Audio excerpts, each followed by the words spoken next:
नमस्कार, आप देख रहे हैं सुप्रभात न्यूज एमपी और मैं हूं आपके साथ महक कपूर। आइए नजर डालते हैं 25 फटाफट बड़ी खबरों की ओर। इससे पहले न्यूज को कहां से देख रहे हैं आप हमें कमेंट करके जरूर बताएं।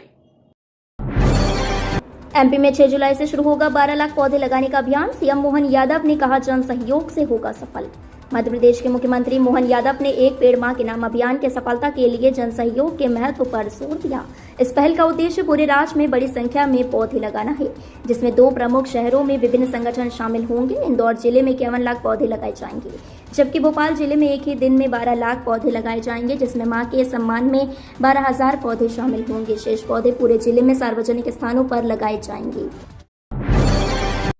सीएम किसान कल्याण योजना में 80 लाख किसान होंगे लाभान्वित।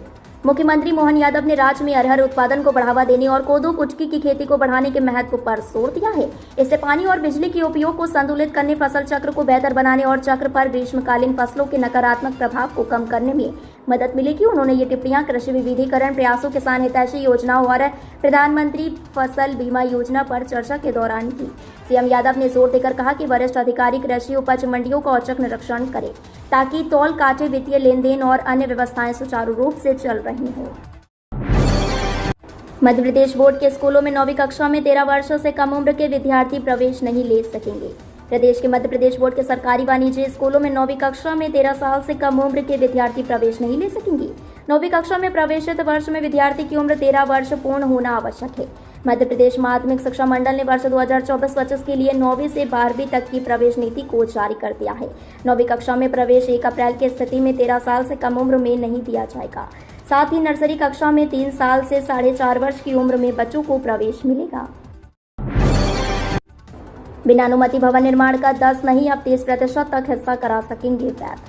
स्वीकृत नक्शे के अलावा जबलपुर नगर निगम से बिना अनुमति लिए अतिरिक्त भवन निर्माण करने वाले 30% तक का अवैध निर्माण अब वैध करा सकेंगे। प्रदेश शासन ने ऐसे भवन मालिकों को एक बार फिर राहत प्रदान की है। भवन अनुज्ञा में प्रशमन अथवा कंपाउंडिंग की सीमा 30% तक बढ़ा दी है।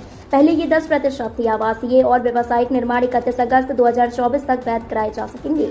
दरअसल ये कवायद निकायों को आर्थिक रूप से मजबूत करने के लिए की जा रही है। पीएम सूर्य घर मुफ्त बिजली योजना में सब्सिडी के साथ बिल भी शून्य। पीएम सूर्य घर मुफ्त बिजली योजना के जरिए हितग्राही दोहरा लाभ मिलने का दावा कर रहे हैं। उनका कहना है पहले तो योजना में सब्सिडी दी जा रही है, वहीं दूसरी तरफ उनका बिजली का बिल भी काफी कम हो गया है। जिन उपभोक्ताओं का बिल पहले से ही कम आता था, उनका बिल तो माइनस में चला गया है।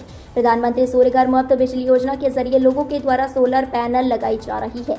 इससे उपभोक्ताओं को बिजली का बिल काफी कम हो गया है। 12 लाख सरकारी कर्मचारियों का महंगाई भत्ता बढ़ेगा, जल्द आएगी खुशखबरी। केंद्र सरकार अपने कर्मचारियों को 50% महंगाई भत्ता दे रही है। वहीं मध्य प्रदेश सरकार अपने कर्मचारियों को 46% महंगाई भत्ता दे रही है।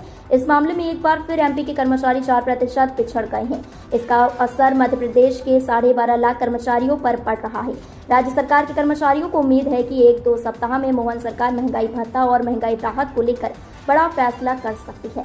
मध्य प्रदेश के कर्मचारी संगठनों में राज्य सरकार के इस रवैये पर नाराजगी है।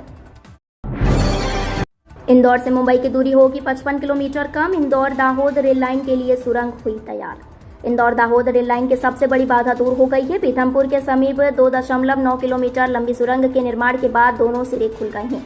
अब सुरंग में विशेष प्रकार की पटरियां बिछाई जाएंगी। इंदौर दाहोद रेल लाइन का काम पूरा होने के बाद इंदौर से मुंबई की दूरी 55 किलोमीटर घट जाएगी। अभी इंदौर से मुंबई के बीच रेल मार्ग की दूरी 829 किलोमीटर है। फिलहाल इंदौर से मुंबई के लिए ट्रेन रतलाम होकर गुजरात के दाहोद का ट्रैक पकड़ती है। इस नए रेल मार्ग से मध्य प्रदेश के औद्योगिक शहर पीथमपुर से मुंबई के बीच मालगाड़ी भी चल सकेगी और उद्योगों को अपने उत्पादन गुजरात तथा महाराष्ट्र तक पहुंचाने में आसानी होगी। सीएम मोहन यादव का बड़ा फैसला, प्रदेश की महिला स्वयं सहायता समूह को सौंपी बड़ी जिम्मेदारी। मध्य प्रदेश के मुख्यमंत्री मोहन यादव राज्य की महिलाओं को सशक्त बनाने के लिए हर मुमकिन कोशिश कर रहे हैं। इसी कड़ी के तहत एक बार फिर से सीएम मोहन यादव ने प्रदेश की महिला स्वयं सहायता समूह को एक बड़ी जिम्मेदारी सौंपी है। दरअसल में सीएम मोहन यादव ने जल जीवन मिशन के अंतर्गत नल जल योजना के संचालन का काम प्रदेश की महिला स्वयं सहायता समूह को सौंपने का फैसला लिया है। उन्होंने यह फैसला मंत्रालय में जल जीवन मिशन की बैठक के दौरान लिया है। जल जीवन मिशन की बैठक में सीएम मोहन यादव ने कहा कि जल जीवन मिशन की नल जल योजना के संचालन का काम प्रदेश की महिला स्वयं सहायता समूह को सौंपा जाए। दुर्घटना में होने वाले आर्थिक नुकसान से बचाव के लिए जेयू करवाएगा प्रयोगशालाओं का बीमा। शिवाजी विश्वविद्यालय के 200 एकड़ के परिसर में बनी विभिन्न अध्ययनशालाओं में अब बीमा करवाया जाएगा। यह प्रस्ताव जेयू के प्रशासनिक अधिकारियों द्वारा जारी किया गया है, जिसमें कुलगुरु अविनाश तिवारी से विचार विमर्श करने के बाद इस प्रस्ताव पर फाइनल मुहर लगा दी जाएगी। इस प्रस्ताव में शिवाजी विश्वविद्यालय की अध्ययनशालाओं में मौजूद प्रयोगशालाओं का बीमा प्रमुख रूप से किया जाएगा, जिसके बाद पुस्तकालय और कंप्यूटर लैब का भी बीमा किया जा सकता है। मध्य प्रदेश में अब आसान होगा जाति प्रमाण पत्र बनवाना, सीएम मोहन का अधिकारियों को सख्त निर्देश। मध्य प्रदेश के मुख्यमंत्री मोहन यादव ने महाविद्यालय और स्कूल लेवल पर विद्यार्थियों को दिए जाने वाले स्कॉलरशिप को लेकर समीक्षा बैठक बुलाई। इस बैठक में सीएम मोहन यादव के साथ उप मुख्यमंत्री जगदीश देवड़ा और स्कूल शिक्षा मंत्री उदय प्रताप सिंह भी शामिल थे। इस समीक्षा बैठक में सीएम मोहन यादव ने अधिकारियों को छात्रवृत्ति से जुड़े अटके हुए मामलों का जल्द से जल्द समाधान करने के लिए निर्देश भी दिए हैं। इसके साथ ही सीएम मोहन यादव ने जाति प्रमाण पत्र के प्रोसेस को आसान करने के लिए टास्क फोर्स बनाने को कहा है। मध्य प्रदेश में हवा की रफ्तार पड़ी सुस्त, अब मानसून इन जिलों में दिखाएगा रंग। मध्य प्रदेश में हवा की रफ्तार धीरे धीरे सुस्त पड़ रही है। अब मानसून कई जिलों में अपना रंग दिखाने वाला है। मौसम विभाग ने कुछ जिलों में मध्यम से भारी बारिश की चेतावनी जारी की है, जबकि कई जिलों में हल्की से मध्यम बारिश होने की संभावना है। मौसम विभाग के अधिकारियों से मिली जानकारी के मुताबिक मध्य प्रदेश के अधिकांश जिलों में हवा की रफ्तार धीमी हो गई है। पहले 60 किलोमीटर प्रति घंटे की रफ्तार से कई जिलों में हवा चल रही थी, जो अब घटकर अब 30 किलोमीटर प्रति घंटे की रफ्तार तक पहुंच गई है। मोहन सरकार 3 जुलाई को ही क्यों पेश करेगी बजट, नेता प्रतिपक्ष ने उमंग सिंघार ने बताई वजह। मध्य प्रदेश की मोहन यादव सरकार 3 जुलाई को ही क्यों बजट पेश करना चाह रही है, इसे लेकर प्रदेश विधानसभा के नेता प्रतिपक्ष उमंग सिंघार ने सरकार पर तीखा हमला बोला है। उन्होंने कहा है कि नरसिंह घोटाले की आवाज को दबाने के लिए सरकार 3 जुलाई को ही बजट पेश करने जा रही है। उमंग सिंघार ने कहा कि 2 या 4 जुलाई को इसलिए नहीं बजट पेश होगा क्योंकि 3 जुलाई सरकार के लिए बहुत महत्वपूर्ण तारीख है। उन्होंने कहा कि मध्य प्रदेश में पिछले कुछ महीनों में नरसिंह घोटाले के मामले सामने आए थे, उसमें सरकार की भूमिका पर प्रश्न चिन्ह लग गया है। विश्वविद्यालय अब मनमर्जी से नहीं कर पाएंगे निर्माण, भवन विकास निगम को सौंपा जिम्मा। प्रधानमंत्री उच्चतर शिक्षा अभियान के तहत प्रदेश के विश्वविद्यालयों को केंद्र सरकार ने करोड़ों रुपए की राशि दी है। इससे नवाचार, रिसर्च और इंफ्रास्ट्रक्चर से संबंधित काम होने हैं। विश्वविद्यालयों ने इसके लिए एजेंसी का चयन करने की तैयारियां भी कर ली थी, लेकिन शासन ने इस पर ब्रेक लगा दिया है। अब विश्वविद्यालय मनमर्जी से एजेंसी का चयन कर निर्माण कार्य नहीं करा पाएंगे। शासन ने मध्य प्रदेश भवन विकास निगम को निर्माण कार्यों के लिए नोडल एजेंसी बना दिया है।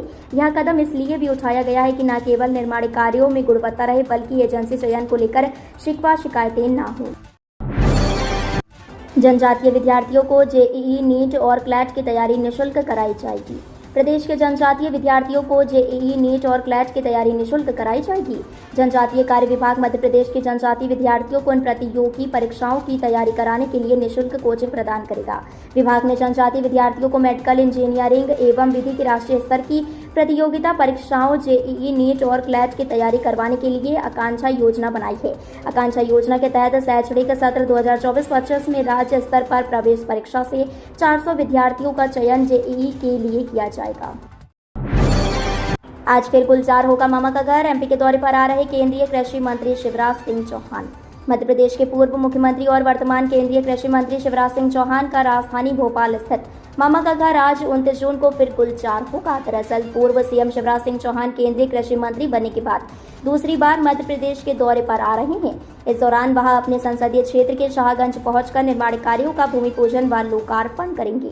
6 महीने पहले संपन्न हुए विधानसभा चुनाव में तत्कालीन मुख्यमंत्री शिवराज सिंह चौहान के नेतृत्व में भारतीय जनता पार्टी ने बम्पर जीत दर्ज की थी। इस चुनाव में बीजेपी को 163 सीटें मिली हैं।